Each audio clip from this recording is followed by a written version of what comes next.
Welcome everyone. Today we study about the remaining portion of the chapters electricity. So in this video it will contain Ohm's law and verification of Ohm's law, resistance, factor affecting resistance, resistance in series, resistance in parallel, heating effect of the current and the electric power. Our first topic is Ohm's law. Ohm's law is a relationship between the potential difference across a conductor and the current flowing through it. Ohm's law states the current flowing through a conductor is directly proportional to the potential difference or voltage between its ends provides its temperature remain the constant. It means the current is directly proportional to voltage. So we can write I is directly proportional to V or V is directly proportional to I. Now this is the sign of the proportional, so we have to remove the proportional. So we have to put a constant value. So we can write V is equal to IR. So we can write R is equal to V by I, where R is a constant called resistance for a given metallic wire at a given temperature. Now the next topic is verification of Ohm's law. The diagram is given. In diagram, a resistance is connected to voltmeter and ammeter through 4 batteries. There are different 4 batteries are given. First we will use only one battery. After that we use first and second battery. So on we can use first, second, third battery, first, second, third, fourth battery. So first of all we have to set up the diagram as shown in the figure. So first use one cell and note the current I in the ammeter and the potential difference V in the voltmeter across the nichrome wire AB. After that we have to use 2 cells. After that 3 cells and 4 cells. Performing this activity we will get the 4 values of current and the voltage. So we have to put this value in the graph. So when we put the values of the current and the voltage in the graph, we will get a straight line. This so that the current flowing through the conductor is directly proportional to the potential difference across its ends. So we can say I is proportional to V or V proportional to I. As earlier we will see, V is equal to IR, or we can say R is equal to V by I, where R is our constant which is called resistance. Now resistance. So resistance is a property of a conductor to resist the flow of current through it. It means it will oppose the current. So according to Ohm's law, R is equal to V by I. The unit of resistance is ohm, which will be denoted by omega symbol. If the potential difference across the two ends of a wire is 1 volt and the current flowing through its 1 ampere, then the resistance R of the conductor is 1 ohm. Since I is equal to V upon R, the current flowing through the resistor is inversely proportional to the resistance. Remember, the current is always inversely proportional to resistance, whereas directly proportional to voltage. If the resistance is double, then the currents get halved. Now the next factors on which the resistance of a conductor depends. It is basically depend on length, area of a cross section, material of the conductor.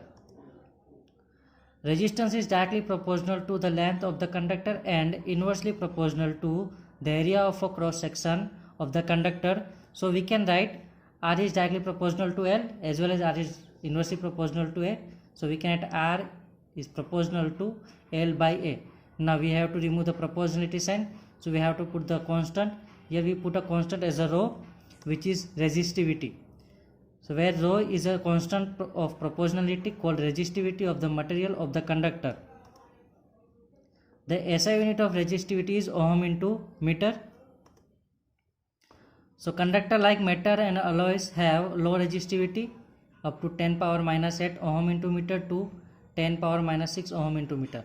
Insulator like rubber, glass have a high resistivity 10 power 12 ohm into meter to 10 power 17 ohm into meter. Now resistance in series.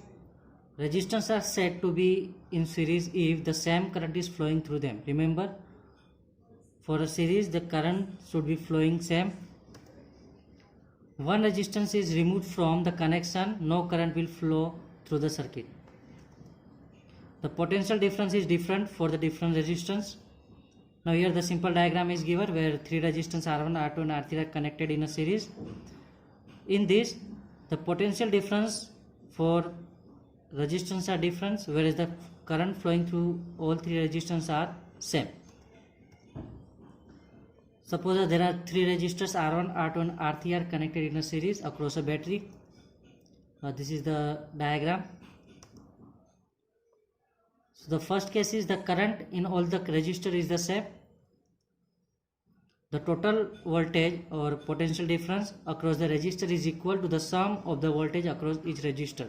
Suppose a battery has a V volt and the voltage across each resistor is V1, V2 and V3 respectively for R1, R2 and R3.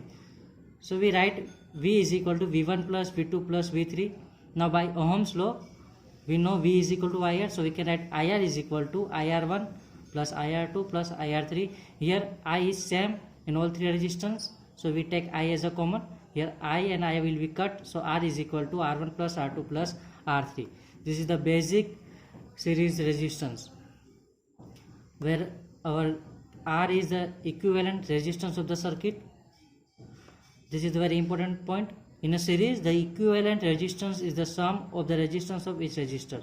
Suppose if resistors are given in a series, simply we have to add the values of the resistance for given resistor. Now resistance in parallel. The resistance are said to be in parallel if the same potential difference has been applied across them.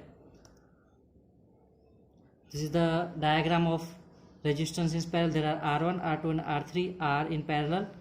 The voltage V across all the resistance will be same, where current will be different. So current is different. The wiring done at a household is in the parallel, that is tube light, fan, television all are connected in a parallel to a constant potential difference. So the wiring used in our house is always in parallel. If suppose it is in series, then if one equipment will be fused, then other equipment we will not use. Whereas in parallel, if one equipment is fused, we will use other equipments without any problems. Now we have to see the mathematical step for the resistance in parallel. The diagram is given. So when the three resistors R1, R2 and R3 are connected in a parallel across battery, the voltage in all the resistors is same because it is in parallel. The total current in all the resistor is the sum of the current in each resistor. So we can write I is equal to I1 plus I2 plus I3. Now by Ohm's law we can write in place of I, we can write V by R equal to V upon R1 plus V upon R2 plus V upon R3. Here V. Now here V is same, so we can take V as a common, so we can write 1 upon R is equal to 1 upon R1 plus 1 upon R2 plus 1 upon R3. So in parallel, the reciprocal of the equivalent resistance is the sum of the reciprocal of each resistance. Now heating effect of the current. So the heat is generated in a resistor or a device when the current flow through it. When we use any electrical equipment for a long time, it will start heating. This is the basically heating effect. In a real time example, when we switch on a bulb, current passes through it and it becomes hot. The heating effect of a current has its application in an electric heater, geyser, press, etc. This is the few examples are given. Now we will see mathematical calculation for heating effect. So diagram is given. So in diagram, a resistance R is connected through a battery via switch K. Voltmeter and ammeter are also connected through resistors. We already studied voltage is equal to work done by charge. So we can write work done is equal to V into Q, where V is our voltage and Q is our charge. Now we studied current is equal to Q upon T. So we can write Q is equal to current into time. So our work done will become W is equal to VIT. Now by Ohm's law, V is equal to IR. So putting this value in place of V, it will become W is equal to IR into IT. So we can write I square RT is or V square by R. Done is our heating effect. So we will convert it into heat energy. So we can write H is equal to I square RT when we use formula when a constant current is given. Otherwise we will use V square by R for a constant voltage. So for a constant current system, heat is produced is directly proportional to the resistance. Here we can see H is directly proportional to R, and for constant voltage system the heat is produced is inversely proportional to the resistance. So H is inversely proportional to R. Now electric power. So power is defined as the rate of doing work. So we can write P is equal to W by T. Now previous we see W is equal to I square RT, so we can write I square RT by T. So here T cut, so it will become I square into R. Now by Ohm's law we can write in V by I in place of R, so it will become I square into V upon I. Now when I cut, it will become P is equal to VI. So this is the formula of power, which is P is equal to VI, or we can say I square into R also. The SI unit of the power is watt, which will be denoted by capital W. So 1 watt is the power when the 1 ampere of a current flow across a potential difference of 1 volt. Now 1000 watt is equal to 1 kilowatt.